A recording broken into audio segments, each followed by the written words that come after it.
ఈ చట్టం వల్ల ఏమవుతుందంటే నీకు ఈజీగా బెయిల్ రాదు. ఈ అన్లాఫుల్ యాక్టివిటీస్ ప్రివెన్షన్ యాక్ట్లో ఈజీగా బెయిల్ రాదు. కాబట్టి ఇది ఇప్పుడు చేర్చారు.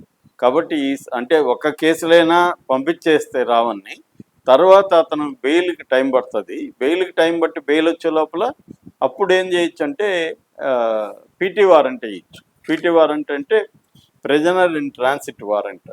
అంటే ఒక జైల్లో ఒక ఖైదీ ఉంటే ఆ ఖైదీని మాకు అప్పగించండి అని ఇంకొక కోర్టులో వారెంట్ వేస్తారనమాట. దాన్ని పీటీ వారెంట్. ఎందుకంటే ఆల్రెడీ ఇతని మీద 35 ఎఫ్ఐఆర్లు ఉన్నాయని జడ శ్రవణ్ కుమార్ చెప్తున్నాడు.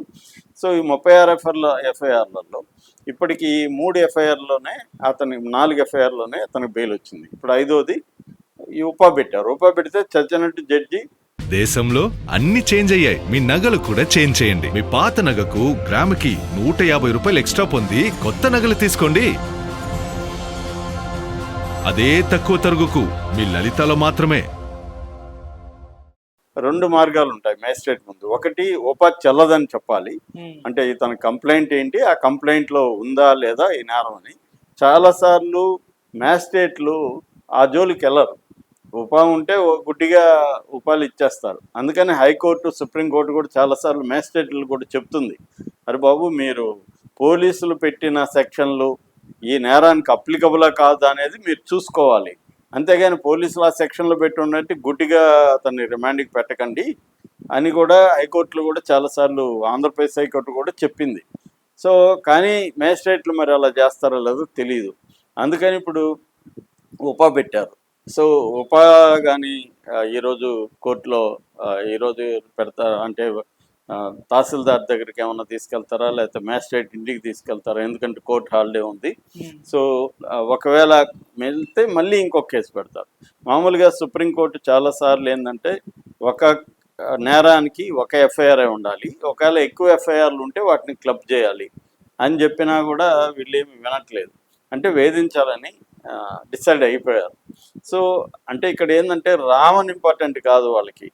రావణ్ లాగా ఇంకెవడు కూడా మాట్లాడకూడదు. పవన్ కళ్యాణ్ మీద నెగిటివ్గా ఎవరు మాట్లాడినా వాళ్ళకి ఇదే గతి పడుతుంది. మీరు అనుకోవచ్చు ఏముంది ఒకరోజు జైలుకి వెళ్ళి వచ్చేస్తామని, అట్లా ఉండదు. మిమ్మల్ని తెప్పిస్తాము, మీ మీద దాడులు జరుగుతాయి. రేపొద్దున ఇప్పుడు కండిషన్ బెయిల్ ఇచ్చారు రావణ్కి. ఈయన వెళ్ళి సంతకాలు చేయాలి కదా, సంతకాలు చేసినప్పుడు పోలీసులు ప్రతిసారి కాపాడలేరు. సో రేపొద్దున జనసేన వాళ్ళు అటాక్ చేయొచ్చు. అందుకనే జడ శ్రవణ్ కుమార్ అంటున్నాడు రావణ్ని చంపేస్తారు అని. అతను ఎందుకు మాట్లాడుతున్నాడు అంటే, ఏముంది మోక చంపేస్తారంటారు, ఎవరి మీద కేసులు పెడతారు, 4 రోజులు వాళ్ళకి బెయిల్ వచ్చి బయటకు వస్తుంది, ఈ ఒక యాంగిల్ ఉన్నట్టు చెప్తున్నారు. ఇప్పుడు ఏమవుతుందంటే దీని వెనుక ప్రకాష్ రాజ్ ఉన్నాడు అని ఒక ఆడియో రిలీజ్ చేశారు. నిజానికి ఆడియోలో ఏమీ లేదు. ఆడియోలో ఏముందంటే ట్వీట్లు తెలుగులో ఎలా చేయాలని ప్రకాష్ రాజు రావణ్ అడుగుతున్నాడు. ఎందుకంటే రావణ్ ఇంతకుముందు ఆయన ఇంటర్వ్యూ చేశాడు కాబట్టి అది అడుగుతున్నాడు తప్ప అసలు ఆయనేమి మొత్తం హిందువుల్ని టార్గెట్ చేసి చేయాలనేది ఏమీ లేదు. నిజానికి ప్రకాష్ రాజు వాళ్ళ మదర్ క్రిస్టియన్గా కన్వర్ట్ అయింది. తర్వాత అతనికి ఏ మతంతోనూ సంబంధం లేదు. వాళ్ళ లేటెస్ట్ సెకండ్ వైఫ్ హిందూ, వాళ్ళ పిల్లలు కూడా హిందువులుగానే ఉన్నారు. కాబట్టి ప్రకాష్ రాజుని క్రిస్టియన్ అనడం అనేది ఫస్ట్ అబద్ధం. అతను క్రిస్టియానిటీని ఏం ప్రాక్టీస్ చేయట్లేదు.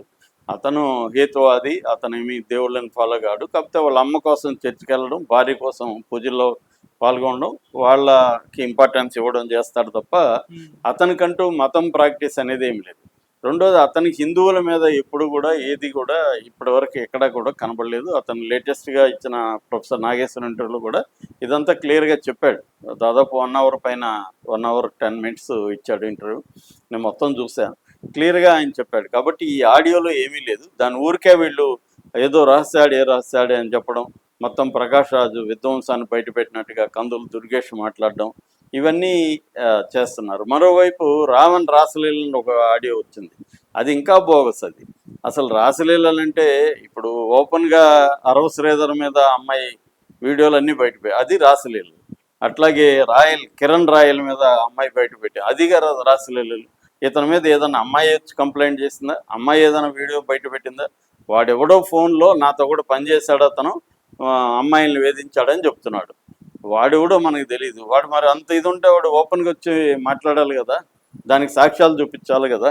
అవేమి చేయట్లేదు. సో ఆ కాల్ బోగస్ అనేది క్లియర్గా తెలుస్తుంది. అంటే ఫ్రస్ట్రేషన్లో రావణ్ని విలన్గా చూపించడానికి రావణ్ వెనుక, ఎందుకంటే దీన్ని గట్టిగా ప్రకాష్ రాజ్ ఖండిస్తున్నాడు.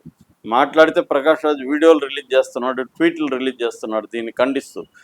ఎప్పుడైతే ప్రకాష్ రాజ్ దీంట్లోకి ఎంటర్ అయ్యాడో రావణ్ ఇష్యూ నేషనల్ ఇష్యూ అయిపోయింది. హిందుస్థాన్ టైమ్స్, దక్కన్ క్రానికల్ లాంటి పత్రికలంతా కూడా దాన్ని హైలైట్ చేస్తున్నాయి. దానివల్ల ఇప్పుడు పవన్ కళ్యాణ్కి, కూటమికి అది ఇబ్బందిగా మారింది. అంటే ఒక వ్యక్తిని అరెస్ట్ చేస్తున్నప్పుడు సుప్రీంకోర్టు న్యాయ సూత్రాలను కానీ లేకపోతే కాన్స్టిట్యూషనల్ స్టాండర్డ్స్ని కానీ వీళ్ళు ఫాలో కాకుండా కావాలని అతన్ని వెండిక్టివ్ పాలిటిక్స్లోకి వెళ్ళి పూరితంగా వ్యవహరిస్తున్నారనేది జనంలోకి వెళ్ళడంతో పాటు నేషనల్ మీడియాలోకి వెళ్ళడానికి ప్రధాన కారణం ప్రకాష్ రాజు. సో దాంతో ప్రకాష్ రాజుని డిమారలైజ్ చేయడం, లేకపోతే అతని క్రెడిబిలిటీని దెబ్బతీయడంలో భాగంగా ఇదేదో ఒక కుట్ర థియరీని క్రియేట్ చేస్తున్నారు. సో అంత తప్ప ఆడియోల్లో మాత్రం ఏమీ లేదు.